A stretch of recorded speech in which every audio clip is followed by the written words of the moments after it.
حضرت امام حسین عالی مقام رضی اللہ تعالیٰ عنہ کی شہادت مبارکہ سے جو ہمیں اسباق ملتے ہیں اس میں سے ایک سبق آپ کی خدمت میں عرض کر دیں۔ پہلے تو یہ یاد رکھ لیں کہ اللہ تعالیٰ نے اپنے محبوب کریم علیہ السلام کی زبان سے ہمیں یہ پیغام دیا ہے کہ تم مجھے یہ کہو کہ اے اللہ، ہماری نماز، ہماری قربانیاں، ہمارا جینا اور ہمارا مرنا یہ سب اس رب کے لیے ہے جو تمام جہانوں کو پالنے والا ہے۔ قل ان صلاتی و نسکی و محیای و مماتی للہ رب العالمین۔ آپ فرما دیجئے بے شک میری نماز، میری قربانیاں، میرا دنیا میں رہنا، پردہ کرنا سب اس رب کے لیے جو تمام جہانوں کا پالنے والا ہے۔ سب سے پہلے تو اپنی زندگی کے اندر 24 گھنٹوں میں سے اچھے طریقے سے سوچ کر، سمجھ کر، فکر کر غور کریں کہ ہمارے پاس 24 گھنٹوں میں سے کتنا وقت ہے جو ہم نے صرف اس لیے صرف کیا ہے کہ ہمارا دین کچھ تھوڑا سا آگے بڑھ جائے اور دین کے لیے ہم کچھ اپنے آپ کو پیش کر سکیں۔ اپنے وقت کا تعین کریں، اس کے بعد پھر اپنا جتنا مال اللہ نے دیا ہے اس مال میں سے آپ دیکھیں کہ ہم کیا اس میں سے اتنا کچھ نکال رہے ہیں جو تھوڑا بہت ہمارے مذہب کے لیے، دین کے مشن کے لیے کام آ جائے۔ کچھ نہ کچھ آپ باعث بنے دین پھیلانے کا۔ رسول کریم صلی اللہ علیہ وسلم نے اس ڈیوٹی کو اس رنگ میں بیان کیا ہے۔ حضور نے فرمایا کہ بلغوا انی ولو آیا، ایک آیت تم تک پہنچ گئی ہے، اب میں تمہاری ڈیوٹی لگا رہا ہوں کہ تم نے اس آیت کو آگے پہنچانا ہے۔ صحابہ اگر ابلاغ دین نہ کرتے، تبلیغ نہ کرتے، اپنے پاس چیزیں رکھتے تو ہم تک دین پہنچتا نہ۔ انہوں نے بڑی ذمہ داری کے ساتھ، روایت حدیث کا معاملہ ہو یا حفظ دین کا، بڑی ذمہ داری کے ساتھ پھر ہمارے محدثین نے محنت کی اور کتابیں جمع کر کے ترتیب دے کے ہم تک پہنچائیں۔ ہماری یہ ذمہ داری ہے کہ ہم خیر کی بات آگے پہنچائیں، خیر کی بات۔ ہمیں بڑی مثالیں آتی ہیں، بڑی ساری چیزیں ہمارے پاس ہوتی ہیں، بڑا کچھ ہم کہہ سکتے ہیں، بڑی ہمیں کہانیاں یاد ہوتی ہیں، تو یہ تو ہمیں الجھا دے گا یہ سارا معاملہ۔ کیا یہ اچھا ہو کہ ہم جمعے والے دن اپنے خطیب صاحب سے جو حدیث سنتے ہیں اسے اچھے طریقے سے ذہن میں بٹھائیں اور پھر پورا ہفتہ گھر کے اندر، بازار کے اندر، گلی کے اندر، دوستوں میں، بچوں میں جب بھی بیٹھیں تو اپنی بات مدینے والے رسول کی بات سے شروع کریں، اور آپ کو ذائقہ اتنا ملے گا کہ کسی نے حضرت ابو ہریرہ رضی اللہ تعالیٰ عنہ سے پوچھا تھا کہ آپ کو کیا شہد لگا ہوا ہے کہ ہر وقت لوگ آپ کے گرد بیٹھے رہتے ہیں، ہر وقت مجمع ہی رہتا ہے؟ کچھ لوگ ہوتے ہیں نا جی، وہ بیٹھ جائیں تو محفل ہو جاتی ہے، چلنے لگیں تو جلوس ہو جاتا ہے۔ کچھ لوگ ہوتے ہیں، تو کہا حضرت آپ کون سا شہد ہے؟ تو حضرت ابو ہریرہ فرمانے لگے شہد میاں کوئی بھی نہیں، میں نہ کسی کو اپنی بتاتا ہوں، نہ باپ دادا کی بتاتا ہوں، نہ برادری قبیلے کی بتاتا ہوں، میں تو جس کو بھی بتاتا ہوں محمد عربی کی بات ہی بتاتا ہوں۔ تو بس یہ آپ سمجھ لیں کہ میری بات بن گئی ہے تیری بات کرتے کرتے۔ تو ایک یہ بات آپ نے ذہن میں رکھنی۔ دوسرا پیغام میرا آپ کے لیے یہ ہے آج کی اس خوبصورت بزم میں کہ دین اور دیندار لوگ ایک نیکی کریں کہ وہ لوگوں کے دلوں میں اگر دین کی محبت نہیں بھر سکتے تو کم از کم نفرت تو نہ بھریں۔ اب تو یقین کریں کہ تکلیف روز بروز بڑھتی چلی جا رہی ہے۔ یوں لگتا ہے کہ دین دنیا میں صرف بحث کرنے کے لیے آیا، لڑائیاں ہی لڑائیاں ہیں، مناظرے ہی مناظرے، بحث ہی بحث۔ کیا شکل دکھا رہے ہیں ہم لوگوں کو مذہب کی کہ اس میں صرف بحث ہے، لڑائی ہے۔ نبی پاک صلی اللہ تعالیٰ علیہ وسلم کم ناراض ہوتے تھے، لیکن مسلم شریف میں حدیث ہے، کچھ لوگوں نے شکایت لگائی کہ یا رسول اللہ صلی اللہ علیہ وسلم ہماری مسجد کا امام لمبی نماز پڑھاتا ہے، کوئی اتنا قابل تعزیر جرم تو نہیں تھا، نماز لمبی پڑھاتا ہے۔ تو مسلم شریف میں ہے کہ اللہ کے محبوب صلی اللہ تعالیٰ علیہ وسلم غضبناک ہوئے، اور لفظ کیا ہے؟ حضور فرمانے لگے میں لوگوں کو دین کے قریب کرتا ہوں، تو دور کرتا ہے۔ فرمایا خود پڑھنی ہو تو جتنی مرضی لمبی پڑھنا، لیکن لوگوں کو مختصر نماز پڑھا تاکہ وہ دین کے قریب آئیں۔ حضور مفتی اعظم عالم اسلام شہزادہ اعلیٰ حضرت شیخ مصطفیٰ رضا خان صاحب رحمۃ اللہ علیہ، ہمارے دادا مرشد، آپ کے خلاف کچھ لوگوں نے کتاب لکھی اور بریلی شریف کے عرس میں وہ کتاب بانٹی گئی۔ 24 صفر کو علماء کی وہاں میٹنگ ہوتی ہے اور ہزاروں علماء اس میں راسخ العلم لوگ وہاں موجود ہوتے ہیں، راسخ العقیدہ۔ حضور مفتی اعظم نے وہ کتاب سامنے رکھی اور کتاب سامنے رکھ کے علماء سے کہا کہ یہ شرعی اعتراض ہے مجھ پر اور یہ اس کا جواب ہے، یہ شرعی اعتراض ہے، یہ اس کا جواب ہے، یہ شرعی اعتراض ہے، یہ اس کا جواب۔ جو شرعی اعتراض تھے ان کے جوابات دے دیے۔ فرمایا کچھ انہوں نے نا اخلاقی اعتراضات کیے ہیں تو میں کسی کی ذات پر اتر کر بات نہیں کرنا چاہتا۔ کچھ انہوں نے ذاتی اعتراضات کیے ہیں اور جو مہذب قومیں ہوتی ہیں وہ کسی شخص کی شخصیت پر اتر کر، نیچے اتر کر بات نہیں کرتی۔ تو یہ شرعی اعتراضات تھے، یہ جواب ہے۔ تو علماء نے پوچھا کہ حضرت یہ کتاب کب چھپے گی؟ تو آپ فرمانے لگی چھپے گی کوئی نہیں ہے۔ کہ حضور نے آپ کے خلاف لکھا ہے تو آپ کہتے ہیں چھپے گی نہیں، آپ کو بھی تو چھاپنی چاہیے۔ تو آپ فرمانے لگے یار جی انہوں نے لکھا ہے تو کچھ بندے نا اس کتاب کی وجہ سے مجھ سے کٹ کے ان سے جڑ گئے ہیں۔ تو اب جب ان کا ذہن مجھ سے کٹا ہے، کسی اور کی طرف جڑا ہے، تو اب میں جواب لکھوں گا تو وہاں سے بھی کٹ جائیں گے، تو پھر منتشر ہو جائے گا ان کا ذہن، ہو سکتا ہے کسی گمراہی کی جانب چلے جائیں۔ تو چلو میری ایک ذات ہدف تنقید بنی ہے تو کوئی حرج نہیں، میں نہیں چاہتا کہ میری وجہ سے کچھ لوگوں کا ذہنی نقصان ہو۔ میں لوگوں کو مصطفیٰ کے دین کا پیار دینا چاہتا ہوں، دین سے بیزار نہیں کرنا چاہتا۔ مہربانی فرمائیں، میں نے جمعے میں بھی یوں دونوں ہاتھ باندھ کے کہا تھا تقریر کرنے والوں، نقابت کرنے والوں بس کرو۔ آپ اپنی تقریر چمکانے کے لیے قوم کو تقسیم کر دیتے ہو۔ حق کی بات کے اظہار کا معنی لڑائی تو نہیں ہوتا۔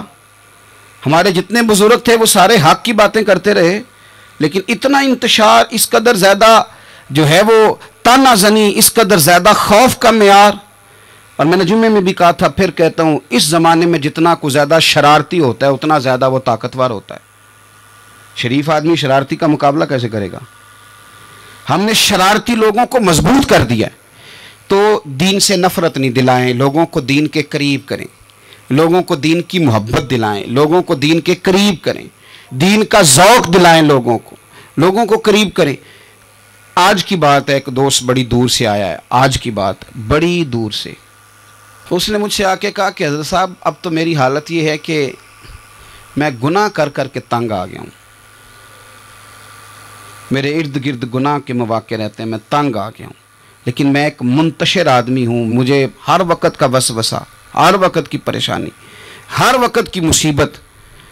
وہ کہتا ہے میں جس عالم کے، درویش کے، صوفی کے، مولوی کے قریب جانے لگتا ہوں اس کے خلاف مجھے کوئی نہ کچھ مل جاتی ہے۔ تو دین سچا ہے، کھرا ہے، تو کیا ایسا نہیں ہو سکتا کہ دین پہ عمل کرنے والا بھی کوئی کھرا مل جائے؟ میں جدھر جاتا ہوں مجھے کوئی نہ کوئی اس بندے کے خلاف کہانی مل جاتی ہے۔ تو یاد رکھیں، جب لوگ دینداروں سے نفرت کرتے ہیں تو پھر دین سے نفرت کرنے لگتے ہیں۔ یہ ہم نے تباہی کر دی ہے، ہم نے ظلم کی انتہا کر دی۔ مہربانی فرمائیں، یہ بڑا صاف ستھرا دین ہے، یہ بڑا پارسا دین ہے، یہ بڑا کھرا دین ہے۔ اور یہ جو آپ کو لوگ بتاتے ہیں نا سارے غلط ہو گئے، ایک میں صرف ٹھیک بچا ہوں، تو انہیں بتاؤ تمہاری بات مانے کہ مدینے والے رسول کی بات مانے؟ نبی پاک صلی اللہ علیہ وسلم نے فرمایا میری امت کبھی گمراہی پر جمع نہیں ہوگی، یہ نہیں ہو سکتا کہ ساری گمراہ ہو جائے۔ تو اس لیے انتشار کا مزاج چھوڑیں اور لوگوں کو میٹھا، ٹھنڈا، پیارا، خوبصورت دین لوگوں تک پہنچائیں، میٹھی بات کریں اور اچھے طریقے سے لوگوں تک پیغام حق پہنچائیں۔ لوگ کہتے ہیں جی میں بات سچی کرتا ہوں اس لیے تلخ رہتا ہوں۔ نبی پاک سے زیادہ سچی بات تو کوئی بھی نہیں کرتا تھا، حضور بات بھی سچی کرتے تھے اور لہجہ بھی شہد سے زیادہ میٹھا ہوتا تھا۔ تو یہ کون سی کہانی سنا رہے ہو؟ نہیں کہ میں کڑوا اس لیے ہوں کہ میں سچ بولتا ہوں، سچ کڑوا نہیں ہوتا، سچ تو شاندار ہوتا ہے، سچ تو سونا ہوتا ہے، سچ کا تو چہرہ نکھرا ہوا ہوتا ہے، سچ کہاں کڑوا ہوتا ہے؟ کڑوا کسیلا تو ہے، اس لیے تو نے ساری تباہی اتار دی۔ تیسری بات، آج کی اس گفتگو میں تیسرا پیغام امام علی مقام کی شہادت کے لحاظ سے یہ سنیں کہ ضروری نہیں کہ جو بات آپ کر رہے ہوں سارے لوگ اس سے ایگری بھی کریں، یہ بھی ضروری، تو سب کو منوانے کا مزاج بھی چھوڑ دیں، یہ بھی امام حسین کا پیغام ہے۔ اس وقت تو ڈھیر سارے لوگ یزید کی طرف چلے گئے تھے، اور امام علی مقام میدان میں نکلے اور معمولی آدمی نہیں، نواسہ رسول، جگر گوش ہے بطول. یہ جو کربلا کی ریت پہ خون بہا ہے، یہ آپ کو پتہ ہے خون کس کا ہے؟ یہ رسول کریم کا خون ہے. یہ نبی کریم کا خون بہا ہے. اللہ کرے آپ کو سمجھ آئے. نبی پاک کا خون بہ گیا، لیکن 4.5 سال حکومت پھر بھی یزید کر گیا. آپ کو کس بات کی جلدی ہے کہ سارے لوگ مان جائیں اور سارے ہمارے پیچھے لگ جائیں اور سارے جو میں کہہ رہا ہوں اس کے پیچھے لگ جائیں؟ یہ آپ کو جلدی کیوں ہے؟ مجھے جلدی کیوں ہے؟ بھئی وہ 4.5 سال پھر بھی نکال گیا. حضرت یوسف علیہ السلام پر جناب زلیخا نے الزام لگایا تھا. حضرت یوسف سچے تھے، پر پورے مصر میں اس نے بات بھی پھیلا دی. 12 سال جیل میں بھی رہے تھے تو سچے نا، لیکن اس سچ کو نکھرتے 12 سال لگ گئے. لیکن رب کریم نے فرمایا یوسف سچے ہو، پر 12 سال پھر بھی جیل میں رہنا پڑے گا. سچے بھی ہو، کھرے بھی ہو، پر 12 سال جیل میں رہے. پر عرش کے مالک نے فرمایا پہلے آپ مصر کے قیدی تھے، اب آپ کا سچ نکھر گیا ہے تو مصر کا حکمران بنا دیا جائے گا. چوتھی بات یہ سنیں اور اچھے طریقے سے. ہمارے ہاں نا ہماری محفل رہ گئی ہے، تنہائی ختم ہو گئی ہے. تھوڑا تنہائی میں رہنا بھی شروع کریں. تنہائی میں کس طرح رہنا ہے؟ مصلی کے ساتھ، عبادت کے ساتھ، درد کے ساتھ، سوز کے ساتھ، یعنی ذوق کے ساتھ. کوئی نعت چلا لیں آپ اور آپ ہوں، کلام ہو اور مدینے والے رسول کی یاد ہو. بے آباد نہ رکھیں، اپنے دل کو آباد رکھیں. یہ تھوڑی بہت مل کے عبادت ہے تو کر لیں، ورنہ اکیلے بھی ہم پلاننگ ہی کرتے رہتے ہیں، دوستوں میں بھی سازشی کرتے رہتے ہیں. دفع کریں، سیاستیں ہوتی رہتی ہیں، یہ کب جان چھوڑتی ہیں. لیکن کچھ نہ کچھ وقت مصلی کو ضرور دیں. 9-10 محرم کی درمیانی رات عمر بن سعد امام علی مقام کے خیمے میں آیا اور آ کے کہنے لگا حسین باتیں 2 ہی ہیں. اب یزید اور عبید اللہ ابن زیاد اور دیگر کوئی اور بات سننے کو تیار نہیں ہوتے. 2 ہی باتیں ہیں، یا آپ کو بیعت کرنی ہے یا جنگ کرنی ہے. تو امام علی مقام فرمانے لگے کہ مجھے 1 رات کی مہلت دے دو. 1 رات کی مہلت، سویرے بتاؤں گا کیا کرنا ہے. 9-10 کی درمیانی رات عمر بن سعد نے کہا ٹھیک ہے میں سویرے آ جاؤں گا. تو عمر بن سعد خیمے سے باہر نکلا تو حضرت عباس بن علی، حضرت عباس رضی اللہ تعالیٰ عنہ حاضر بارگاہ ہوئے تو امام علی مقام سے عرض کرنے لگے بھائی جان مجھے پتہ ہے سویرے آپ نے کیا فیصلہ کرنا ہے، اور آپ کو بھی پتہ ہے سویرے کیا فیصلہ کرنا ہے. تو یہ بد باطن قسم کے لوگ ہیں، یہ سوچیں گے پتہ نہیں حسین کمزور پڑ گیا. تو ابھی بتانا تھا کہ ہم نے بیعت نہیں کرنی. آپ نے رات مہلت کیوں مانگی؟ یہ پتہ نہیں رات کیا کیا بدگمانیاں سوچیں گے. فیصلہ تو سویرے بھی وہی ہونا ہے اور اب بھی وہی ہونا ہے کہ ہم یزید کی بیعت کرنے کو تیار نہیں ہیں. تو آپ یہ بھی بات کر دیتے. تو امام حسین فرمانے لگے عباس تیرا کیا خیال ہے؟ میں نے سوچنے کے لیے ٹائم لیا ہے. تیرا کیا خیال ہے کہ میں نے کوئی نئے راہ تلاش کرنی ہے؟ کوئی مجھے اور کسی فوج کے پہنچ جانے کی امید ہے؟ کہا نہیں، مجھے کچھ بھی نہیں کرنا، نہ کچھ سوچنا ہے. فیصلہ بھی وہی ہے جس کا تجھے پتہ ہے. لیکن بھائی یہ آخری رات بچی ہے، کل حسین دنیا سے جائے گا. آخری رات بچی ہے، دل کرتا ہے کہ آج کی رات نہ میں رج رج کے اپنے رب کو سجدے کروں، میں جی بھر کے اس کی عبادت کروں. یہ پیشانی اس کے حضور ناز جھکے. او یار حسین ابن علی تو ایک رات باقاعدہ بچائیں کہ میں نے اللہ کے حضور حاضری دینی ہے اور تو ساری راتیں ضائع کر دیتا ہے. تو تنہائی میں کچھ نہ کچھ عبادت کریں.